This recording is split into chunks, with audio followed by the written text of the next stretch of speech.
Magandang araw ulit. Welcome to another class of information management, and today we will be discussing about evaluating information. So sa class na ito, ang gagawin naman natin ay we'll evaluate information para ma-prevent natin yung tinatawag na information overload. At ayun nga, ano yung mga criteria in evaluating information, and ano yung good practices for reducing overload. So, bakit importante ito? Siguro, during your first 3 years ng work as programmers or IT technicians, hindi masyadong ramdam ito.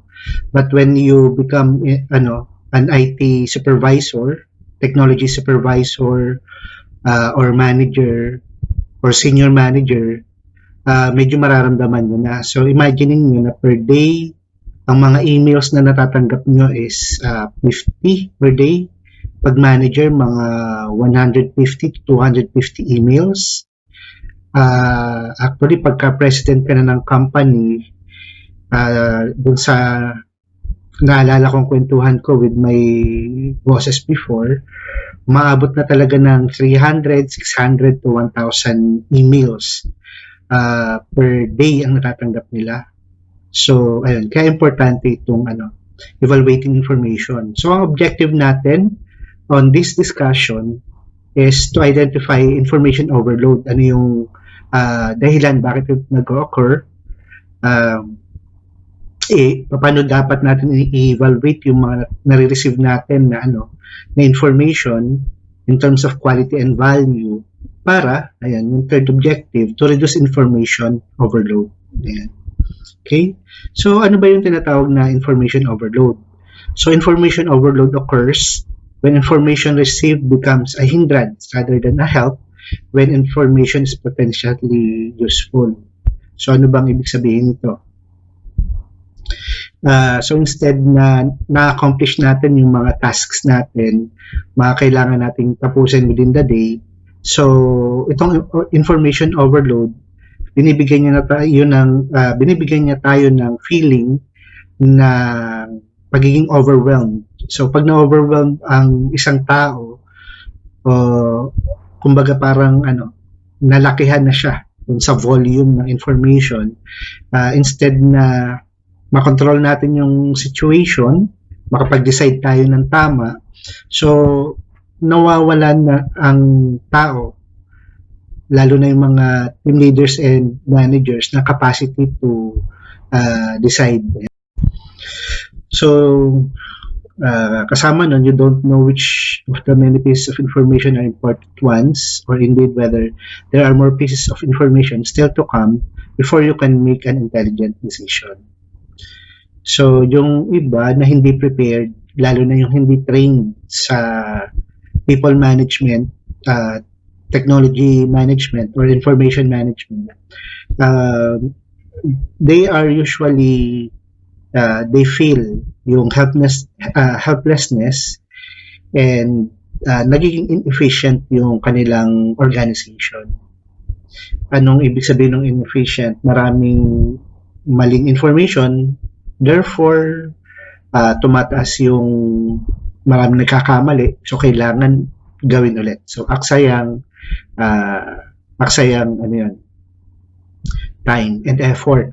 So, pagka nag-aksaya ng time and effort, yung oras na dapat na ginagamit ng empleyado mo, na nililid mo, minamanage mo, na sa pagpapahinga, to recuperate from things na pang-araw-araw na stress, ngayon hindi sila makapag-recuperate kasi ang daming kailangang i-repeat na mga gawain. Also, tumataas ang frustrations kasi yung mabilis naman dapat, nagiging mahirap. Yun. So, kaya nga ang number one sa management is keeping it simple and short. Ayan. So, how does it happen? So, maraming reasons ng or dahilan bakit nagkakaroon ng information overload na kalimitan mga managers talaga yung nag-a-act. Pagka mga managers na kayo.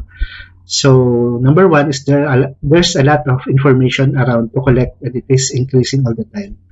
So, may, maraming klase kasi ng managers. May mga project managers, technical managers, quality managers. Pero itong particular na pinag-uusapan natin managers ay yung tinatawag na people managers. They are the persons who are sila yung nakatalaga para i-manage yung mga karamihan ng mga tao. Ang katumbas actually nito sa isang school setting yung mga dean. Ayan.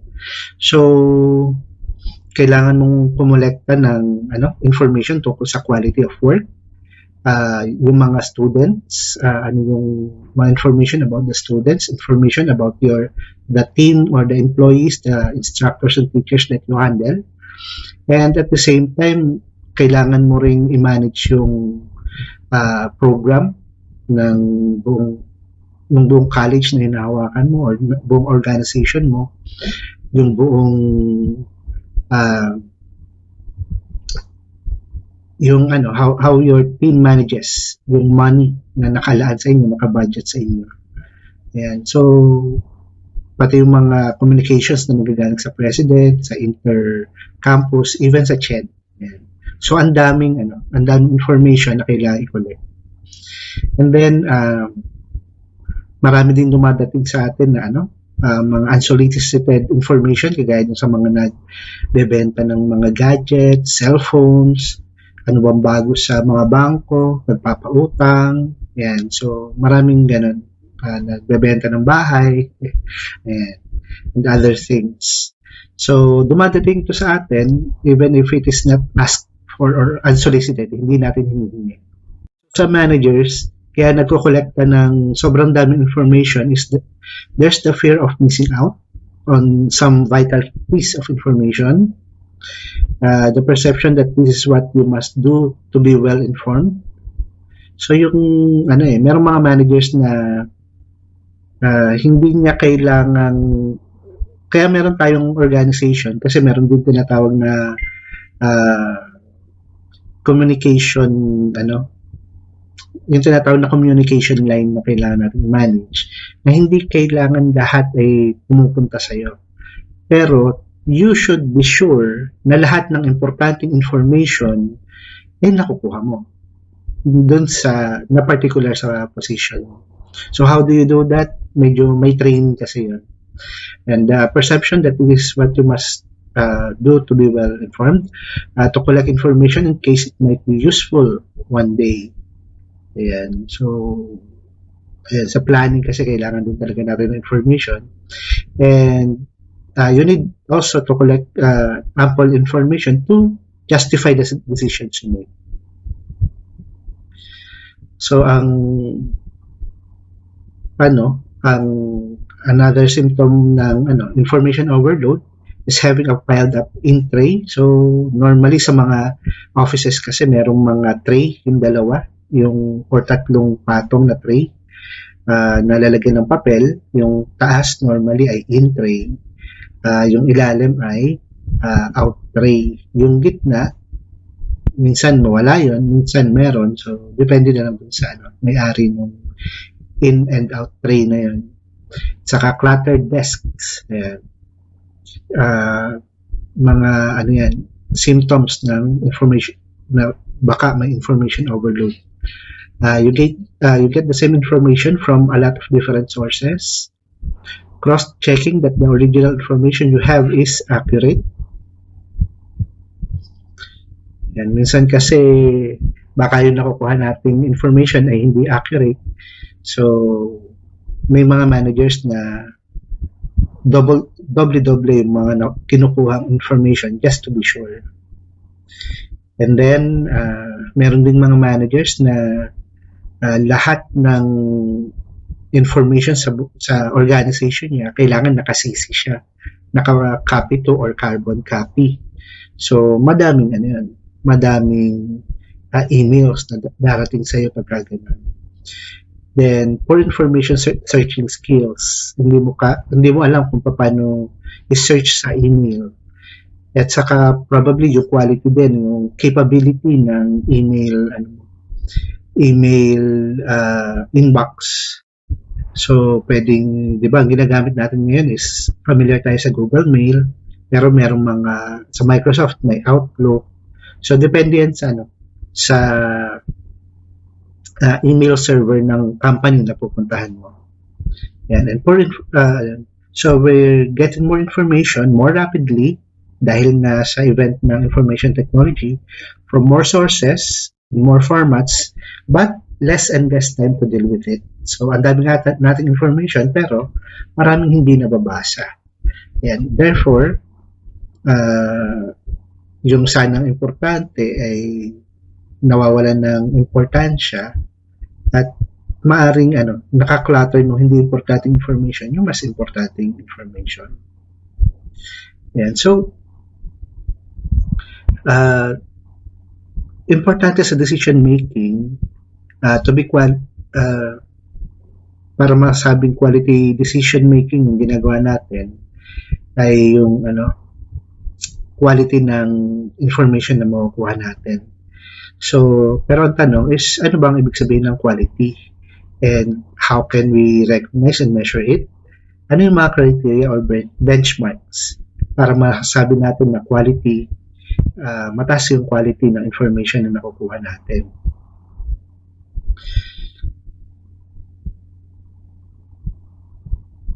So, isa sa mga nagiging problem sa pag-collecta at pag-evaluate ng information yung information kasi pag dumating sa atin very valuable yan, pero as time goes by syempre nawawalan ng importansya yung information na yan. So may timing din ng paggamit ng information. And then also yung quantitative and qualitative value na information, yun yung naapektuhan ng time. So pagka hindi natin na-actionan agad, nagdi-decay yun. So itong information quality na ito ay pwede natin tingnan sa dalawang point of view, isang function, isang form.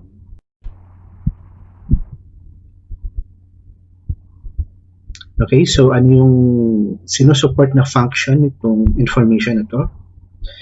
And ano yung image or form and tangible benefits na nakukuha from having the information?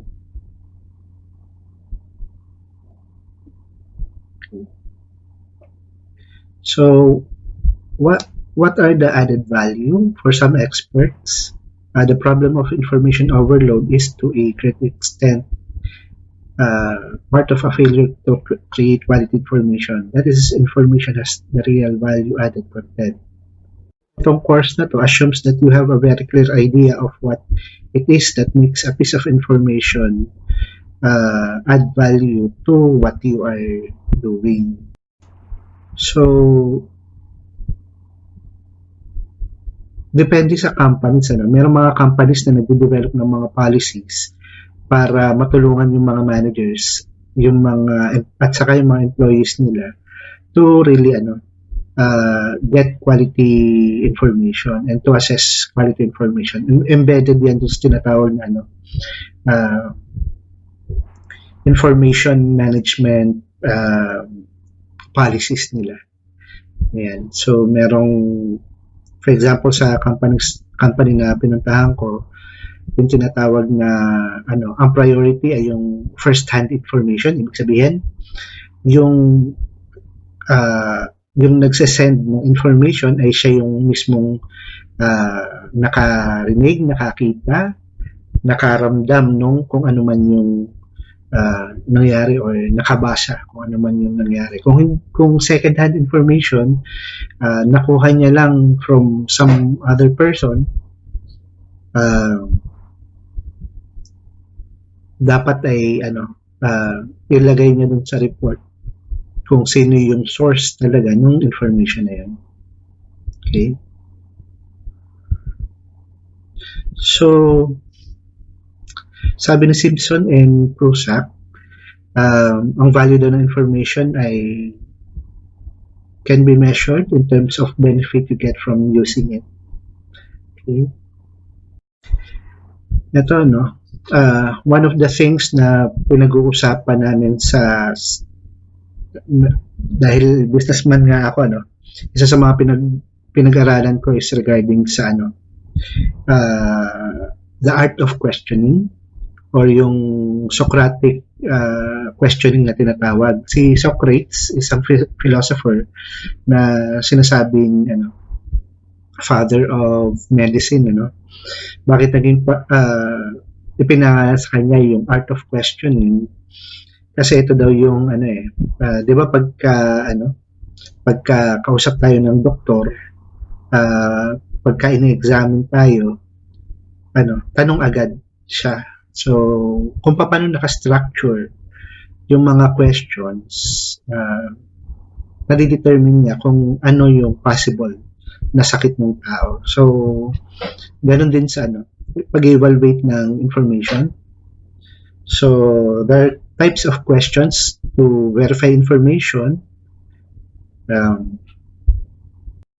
And we can draw a conclusion from the information, and we can also challenge yung information from what we already know. Yeah. So through conversation, either verbal or written, so we can have these conversations, although limited yung time sa isang business or work environment. We should have this conversation. So alam natin kung paano mag-verify, alam natin kung what are the questions that dig deeper sa gusto nating makuhang information.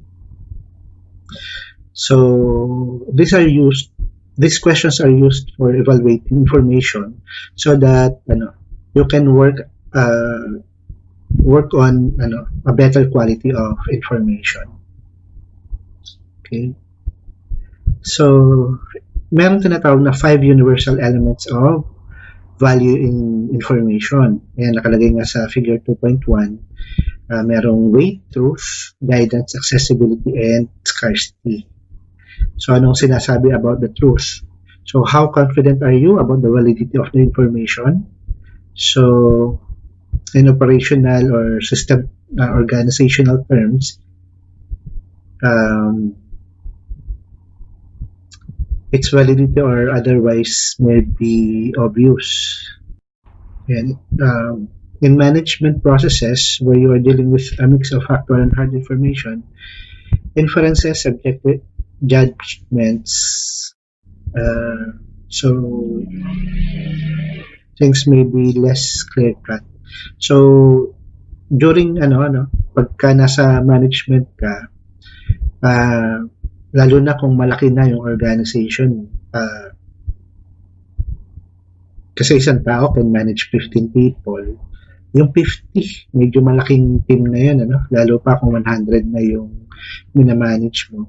How can you tell na 100 na yung hawak mong tao? How can you tell na yung taong kausap mo ay nagsasabi ng tama? So, alam mo dapat yung differences between hard or factual information versus inference lang or opinion lang ng tao. Kasi yung fact, you can rely on that. Pero yung judgment, yung opinion, it depends on the experience of that person.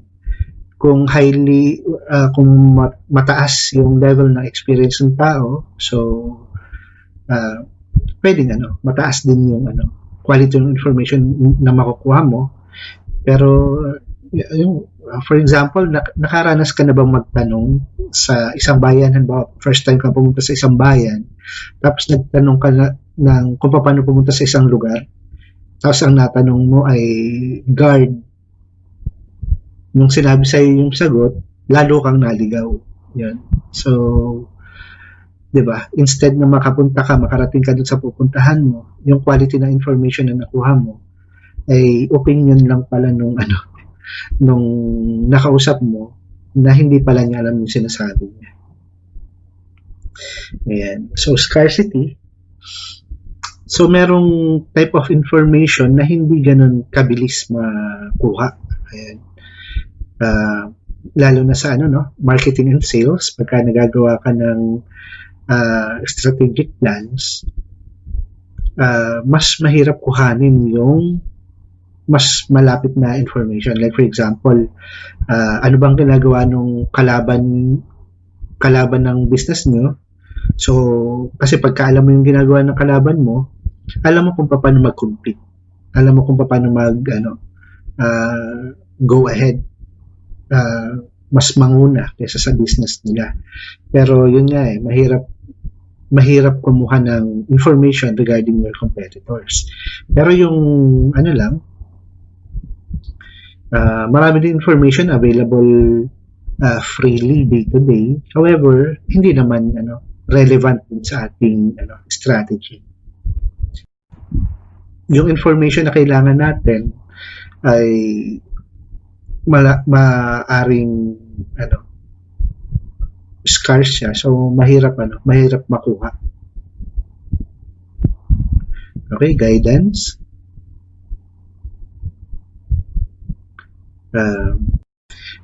One of the things na kailangan natin sa pagbi-business is that alam natin yung sunod-sunod na kailangan gawin dun sa mga tasks natin. So, alam naman natin na lalo na sa private na companies, maraming umaalis at maraming bagong hire. So, pagka bagong hire pa lang yung mga employees, hindi nila alam kung paano magsisimula at anong gagawin. So, it will take time, tapos yung mapoproduce nilang product or service ang baba ng quality. So, pagka na-receive ng mga kliyente ng business yung gawa ng mga baguhan, so hindi sila matutuwa. Therefore, anong mangyayari? Kukunti ang customer, kukunti rin yung kita ng business na yun. But what if dun sa business na yun, yung mga bagong employees ay meron silang tinatawag na onboarding orientation, di ba? So, para alam nila agad kung ano yung gagawin nila before sumalang dun sa trabaho nila. And meron ding mga guides, meron silang mga work guides na mataas yung quality, eksakto na mabilis sundin. Ayan. So, kahit napapalit-palit ng mga trabahador yung company na yon, okay lang kasi hindi mahirap magsimula, kumbaga. Kakasimula pa lang, pero mataas na yung quality ng output in terms of production ng mga products or pag-render ng services. And accessibility, mabilis lang makuha yung information or not. So, mas accessible sa mga tauhan natin, mas maganda. Yan. Mahirap, lalo na yung mga work instructions, meron ba o wala. So, pag walang work instruction, hindi accessible, syempre. Pagka meron, mabilis ba itong kuhanin? So, meron ba tayong mechanism na meron nga, pero ayun, mabilis makuha ng empleyado. Meron kasing available nga, merong guide or instructions, pero hindi naman makuha agad-agad ng employees dahil iisang copy or kukunti yung copies, hindi available para sa lahat. Yan. So, importante rin yung accessibility. And then yung weight. So, some companies nag-employ sila ng levels ng importance ng information. So,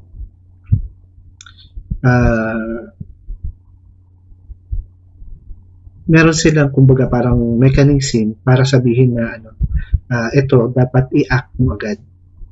Meron kasi mga companies or organizations na merong Russians. Ayun, laging rush. Rush yan, ha? Gawin mo agad. So, lahat rush. So, hindi mo alam kung ano talaga uunahin mo. Yan.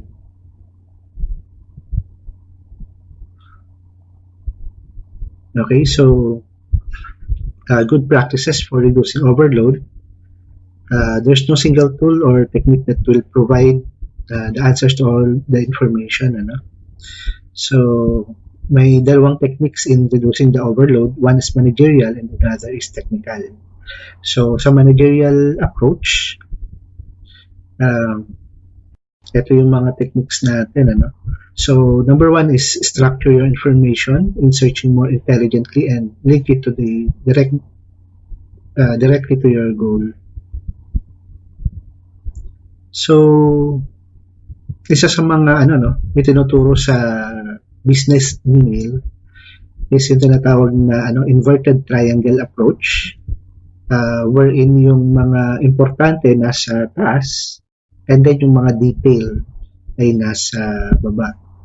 So part ng yung title pa lang ng email mo ay may sinasabi na information. Tapos yung first paragraph dapat nasabi na niya lahat, and then yung second paragraph, nandun na agad kung ano yung kailangang action. Or yung iba ginagawa is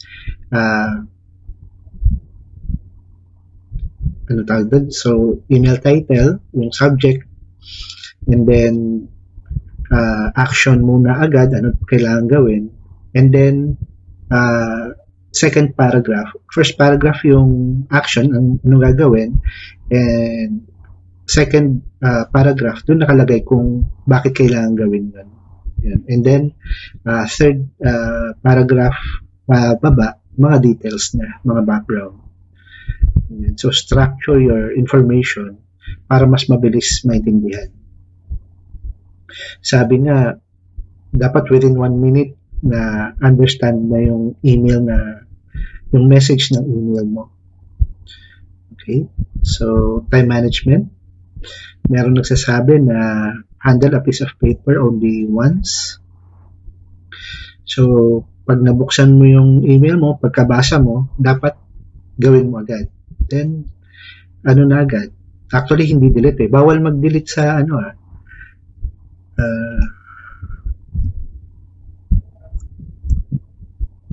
bawal mag-delete ng email sa mga companies ngayon. Kailangan i-store mo lang sa tamang storage. Then, be selective sa mga sinasalihan mong groups, whether internal or external, para relevant information lang yung nakukuha mo, nare-reduce mo yung mga irrelevant na pag binasa mo, type ng show. At saka yun nga, nakakatambak yung mga irrelevant information dun sa email inbox mo. So, kumbaga yung mga importante mails, mga emails, natatabunan ng mga hindi importante.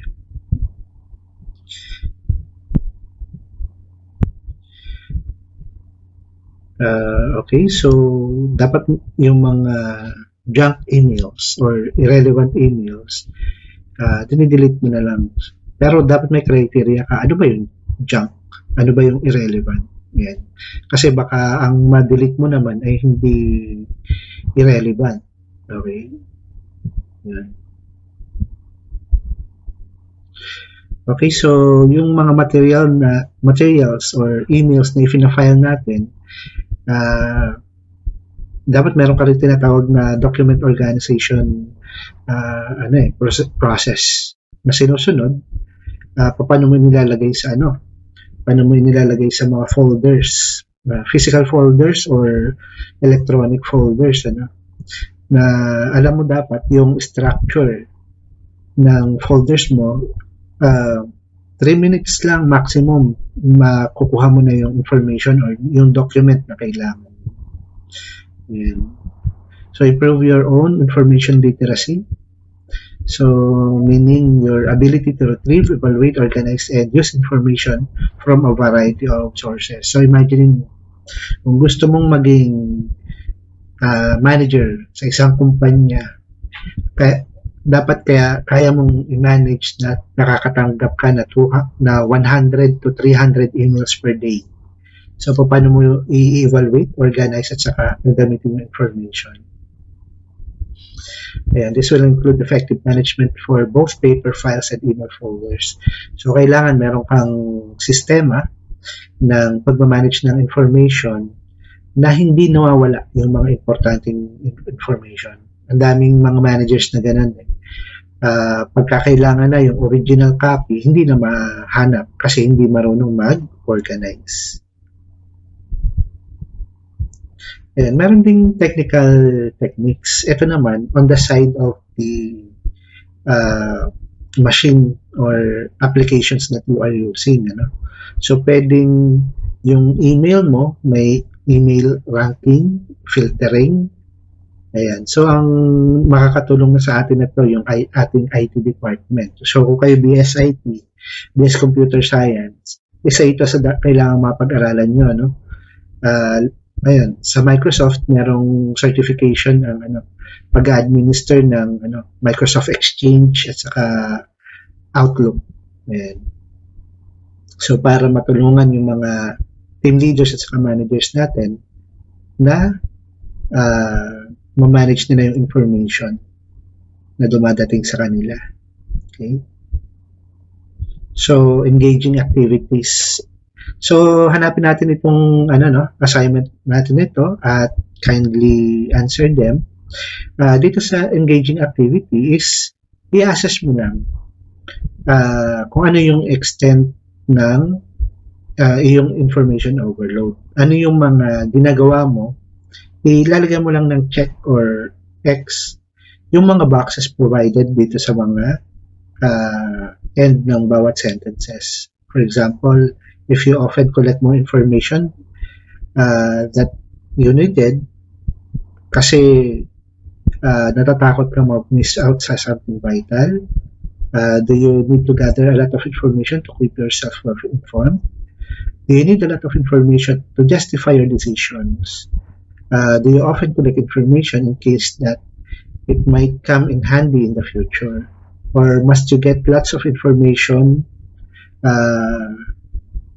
through people na kailangan nakalist ka sa carbon copy para malaman mo lang kung ano nangyayari. Or you must collect a lot of information so that you can cross-check its validity. Or if you find that your searches for information often produce a lot of irrelevant data. So, ayan, i-check nyo lang kung ano yung valid sa inyo, kung ano yung tama na applicable sa inyo na ginagawa mo talaga. Ayan. Okay, so performance task 1. Kailangan lang nito is open natin yung personal email natin. Tapos ay tingnan natin yung nare-receive natin mga emails, and then yung pili tayo ng set of emails na na-receive natin in one day and ilagay natin dun sa provided na table. Again, dapat ay same date yun na-receive. And then, ilagay natin yung subject line dun sa table and then classify it. Ayan. Lalagay natin ng mga score sa universal elements. Kagaya ng truth, scarcity, guidance, accessibility, at saka weight. So, from these scores, i-discuss natin yung findings natin with our classmates. So, yan, provided yung table dun sa performance task assignment, dagdagan nyo na lang yung mga rows depending on the quantity or yung dami ng emails na natanggap nyo on the day you selected. Okay? So, kung may questions man kayo, kindly comment on the assignment line or message your instructor, ako, i-message nyo ako kung may clarification kayo regarding this assignment. Okay, may another assignment na hindi ko na nilagay dito. So, kindly answer the third assignment. Okay. So, you have 3 activities for this module. So kindly answer them to complete this module. Okay, so that's it for today. Thank you very much for watching this video, and kindly submit the activities and assignments that are given through this module. So with that, thank you very much.